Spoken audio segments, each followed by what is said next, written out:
రాజ్ కావ్య దగ్గరికి వచ్చి అసలు నేను నిన్ను మర్చిపోలేకపోతున్నాను. నీ నుండి నేను ఎంత దూరంగా వెళ్ళాలి అనుకున్నా సరే, నాకు నా మనసు నీ వైపే లాగుతుంది. ఎందుకో అర్థం కావటం లేదు అని చెప్పేసైతే అనుకుంటూ తన తల పట్టుకుంటూ ఉంటాడు. అది చూసి ఇంట్లో ఉన్న వాళ్ళందరూ అయితే రాజు వైపు అలా చూస్తూ ఉండిపోతారు. ఇంతలో అక్కడ ఉన్న రాజు మాత్రం అవును, నేను నిన్ను మర్చిపోలేకపోతున్నాను. కాబట్టే నేను నిన్ను పెళ్లి చేసుకోవాలనుకుంటున్నాను అని చెప్పేసైతే అంటూ ఉంటాడు. ఆ మాటలు వినగానే ఇంట్లో ఉన్న వాళ్ళందరూ అయితే చాలా సంతోషిస్తూ ఉంటారు.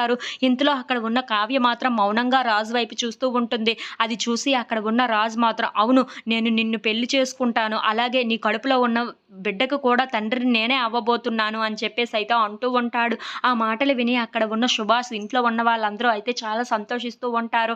ఇంతలో అక్కడ ఉన్న కావ్య మాత్రం ఏంటి ఈయన ఇలా మాట్లాడుతున్నారు అని చెప్పేసైతే అనుకుంటూ రాజు వైపు అలా చూస్తూ ఉండిపోతుంది. ఇంతలో అక్కడ ఉన్న రాజు మాత్రం నీ కడుపులో ఉన్న బిడ్డకి తండ్రిని నేను అవ్వాలి అన్నా, నేను నిన్ను పెళ్లి చేసుకోవాలి అన్నా, నాది ఒక్క కండిషన్. నా క్వెషన్‌కి గాని నువ్వు ఆన్సర్ చేస్తే అప్పుడు నేను నిన్ను పెళ్లి చేసుకుంటాను. అలాగే నీ కడుపులో ఉన్న బిడ్డకి కూడా తండ్రిని అవుతాను అని చెప్పేసైతే అంటూ ఉంటాడు. ఆ మాటలు వినగానే ఇంట్లో ఉన్న వాళ్ళందరూ అయితే రాజు వైపు అలా చూస్తూ ఉండిపోతాడు. ఇంతలో అక్కడ ఉన్న రుద్రాణి మాత్రం ఏంటి ఆ కండిషన్? ఏంటి ఆ క్వెషన్? అని చెప్పేసైతే అనుకుంటూ రాజు వైపు చూస్తూ ఉండిపోతుంది. అది చూసి అక్కడ ఉన్న రాజు మాత్రం నీ కడుపులో పెరుగుతున్న బిడ్డకి తండ్రి ఎవరో నాకు చెప్తే చాలు అని చెప్పేసైతే అంటూ ఉంటాడు. ఆ మాటలు వినగానే ఇంట్లో ఉన్న వాళ్ళందరూ అయితే ఒక్కసారిగా షాక్ అయిపోయి రాజు వైపు అలా చూస్తూ ఉండిపోతారు. ఇంతలో అక్కడ ఉన్న రాజు మాత్రం అవును కావ్య, నీ కడుపులో ఉన్న బిడ్డకి తండ్రి ఎవరో నాకు చెప్తే చాలు. నన్ను నువ్వు మోసం చేయాలి అనుకున్నావా? లేదంటే నువ్వే ఎవరి చేతుల్లోనో మోసపోయావా? అని చెప్పేసైతే అడుగుతూ ఉంటాడు.